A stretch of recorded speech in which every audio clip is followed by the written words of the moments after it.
I'm now going to invite Margaret Murrell, followed by Kirsty, to speak, please.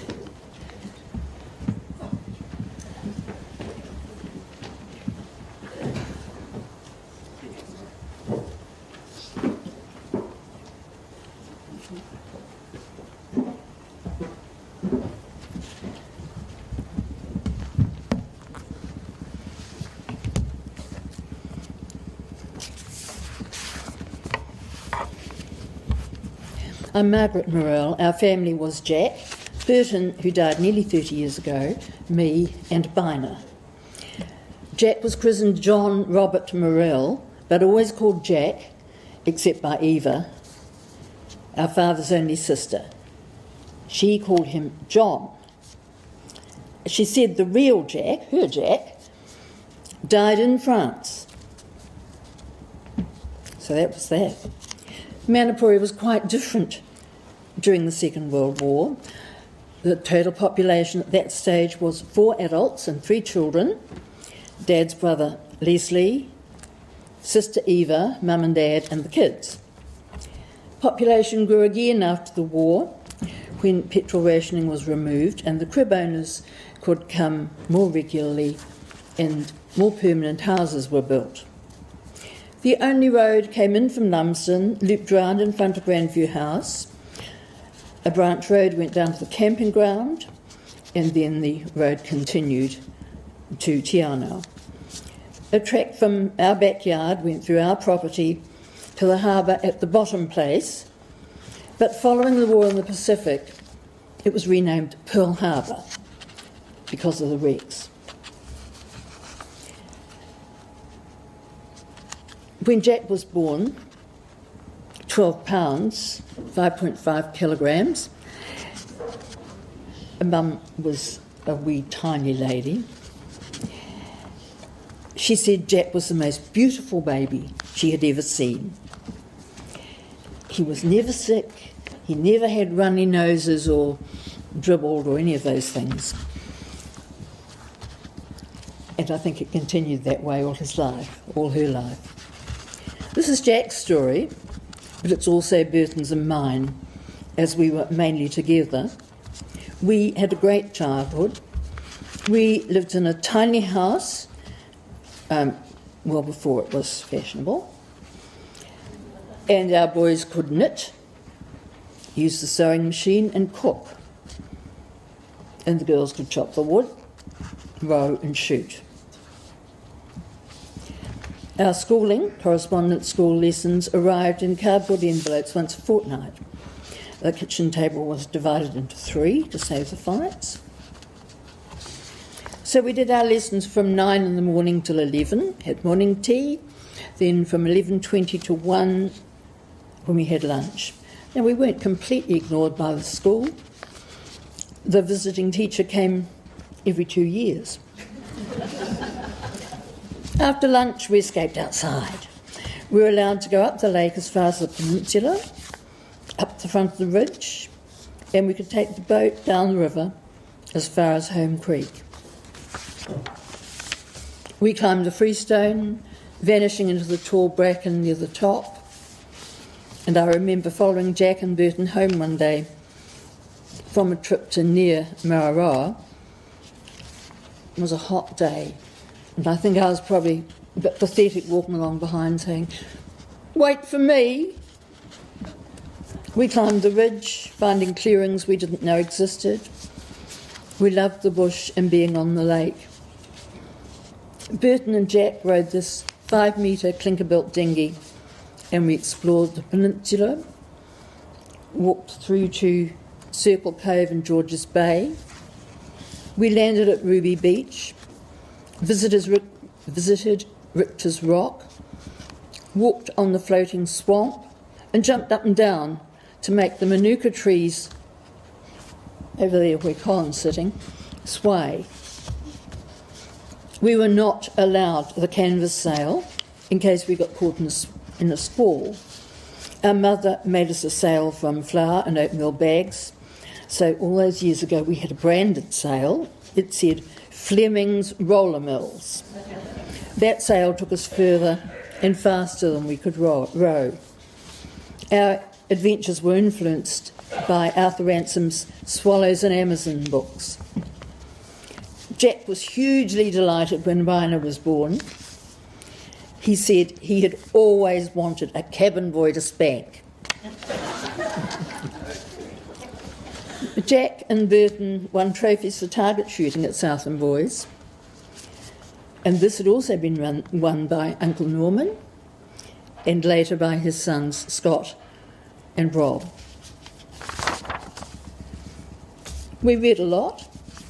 The correspondence school sent separate envelopes of books, library books, sometimes as many as 5 each, which we really welcomed as there was no library, no radio, no TV, and no electricity. Jack and I, and later Bina, got special grants from the Dyer Trust to help with boarding expenses, as Dad earned less than £50 a year, but it could only be paid for one child in a family at a time. So Mum became the afternoon cook at Grandview House to pay for Burton's board. Jack went to Southland Boys High School, and in those days classes were streamed, and he was placed in the bottom class, 3D. And then he moved each term to 3C, 3B, and then at the beginning of the 4th form, year 10, he was placed in 4A. I really felt for him. We didn't know kids of our own age, and he had to deal with a new set of classmates every term. He was caned because he didn't know how to play rugby. That's a sin in Southland. He worked really hard at his schoolwork, diligently doing several hours of homework a night. He had private board in Waikiwi, not very far from where he lived in Rowena Jackson. He drove his bike from there to Southland Boys High School in Herbert Street. Eventually, in 6A, year 13, he was Sergeant Major of the Cadets, led the haka for the inter-school rugby matches, and was head prefect.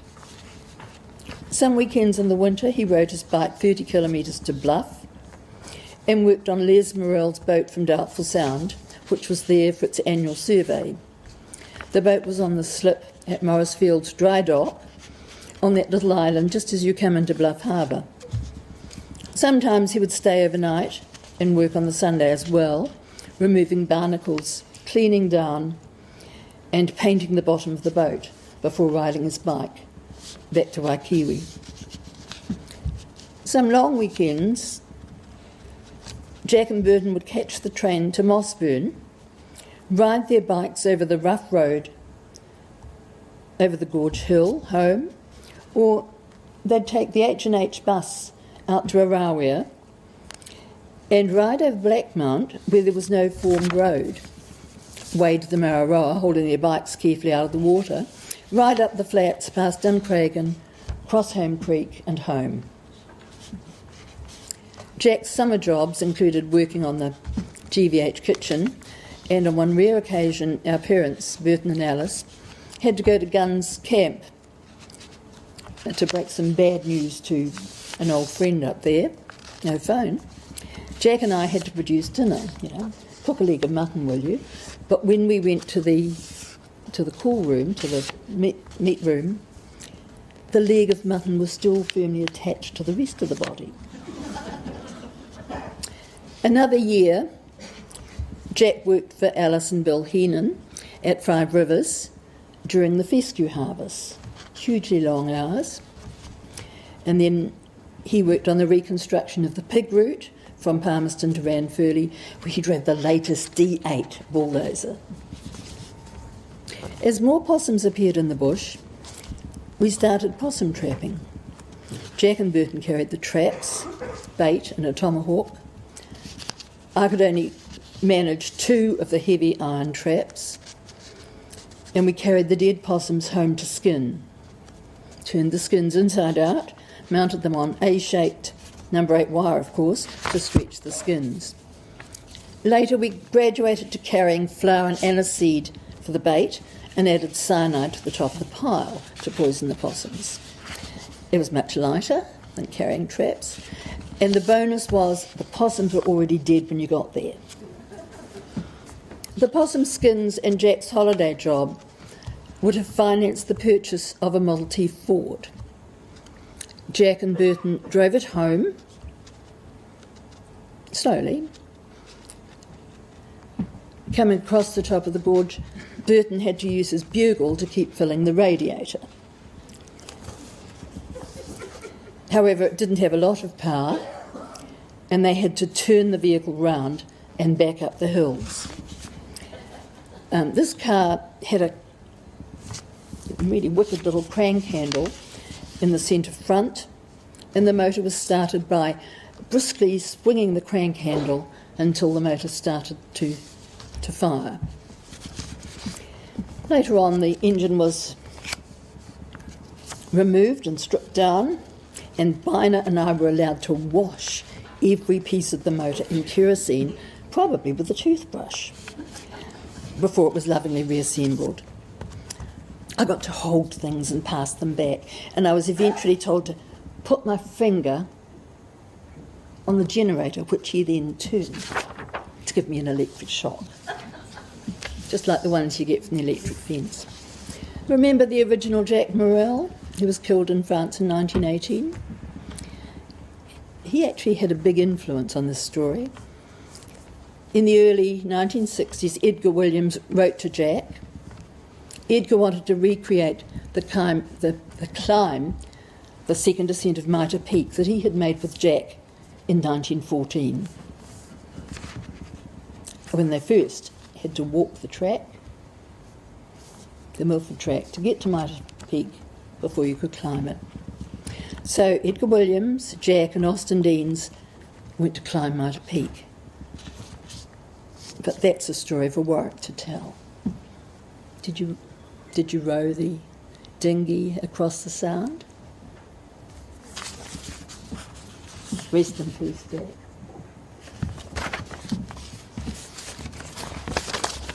Thank you. Good afternoon. My name's Kirsty Murrell McMillan, and I'm the niece.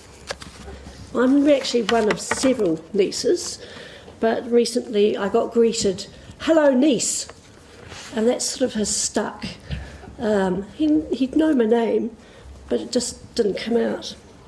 So my job is to share with you some words from Bina, his younger sister, and to represent my father and our family, and just share one or two things as well as what it was to have Jack as an uncle. But I'll start with Bina. When an old person dies, a library dies with them. This is a mere paragraph from a page in a very old volume. Now, I'm just going to qualify here. Bina told me yesterday she used some language that I had to practice because Jack loved words. Jack took me out fishing one night around midnight. We were out with Wewona, the clinker-built dinghy, a good light and a spear. In the vicinity of the Pilgrim's Wharf, we spotted a good-sized eel. Jack said, "You try for it." I stood up in the bow while Jack held the boat steady with the oars and plunged the spear optimistically towards the unsuspecting fish below. The spear predictably stuck in the river bottom, and the fish went on its merry way oblivious. I hadn't taken into account the refraction of the water and missed by a country mile. Jack dissolved into paroxysms of laughter. The boat glided gently backwards. I hung on to the spear for dear life at one end and onto the gunwale of the boat with my feet at the other. At that point, the NZD night shift boat turned into the mouth of the river, and Jack quickly doused his light, still shaking with laughter. I was left suspended above the Waiau like a hammock between a spear and a dinghy. And fortunately, he gathered himself together enough to grab my ankles and pull the boat towards embedded spear using me as a rope. The universe was very generous to have given me a wonderful brother, well, 2 wonderful brothers, and a magical place to spend my childhood. Go in peace, dear brother, it's been fun. Now I'm going to add to Margaret's story, because these boys didn't leave the job of rinsing parts of a vehicle just to them. They carried it on the next generation, and my father made me clean every last piece of an engine with kerosene as well. So I wanted to talk just a little bit about my father, Burton. Jack and Jack were very close. And both brothers used to treat us children pretty much as if we were one family. And so there was no distinction between whose children were who. But make sure you know that we as children were to be seen and not heard. So I have vivid memories of being lined up with Gillian, Katrina and myself sitting along the back bench in the kitchen trying to shh and not say a word and not giggle and not make any sounds. And we were terrified of Jack. He was quite actually scary as a wee one. And as I've talked around the family, they all say the same. But something transitioned and changed when we became older.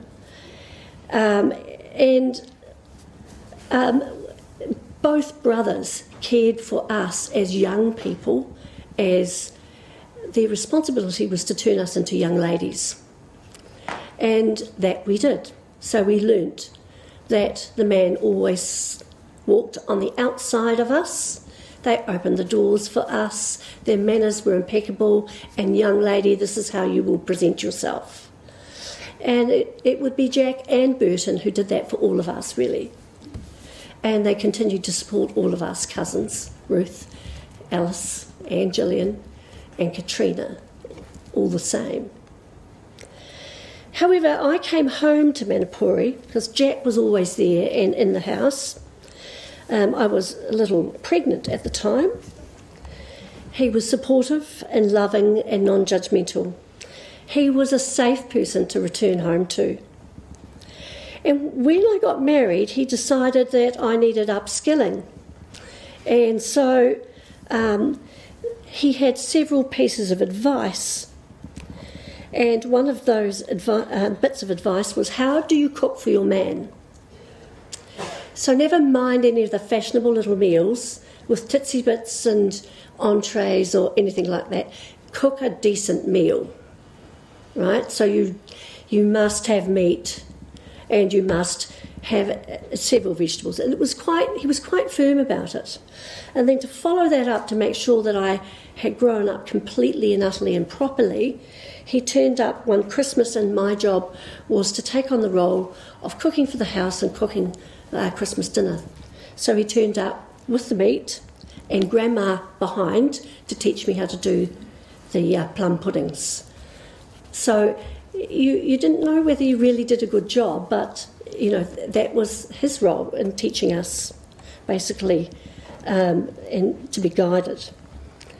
His passing leaves a huge hole in Manapuri, and I will miss him hugely. He was such a supportive and warm and loving and a safe person to come home to, and I will certainly miss him hugely. But I'd also just like to say thank you to Klaus, because over the last 30 years he's been groomed, polished, cravatted. He's reached his potential, he's gone to concerts, he's enjoyed life. And he, to the very end, has been cared for. So on behalf of our family, thank you for that care. I'm taking the privilege of being the elder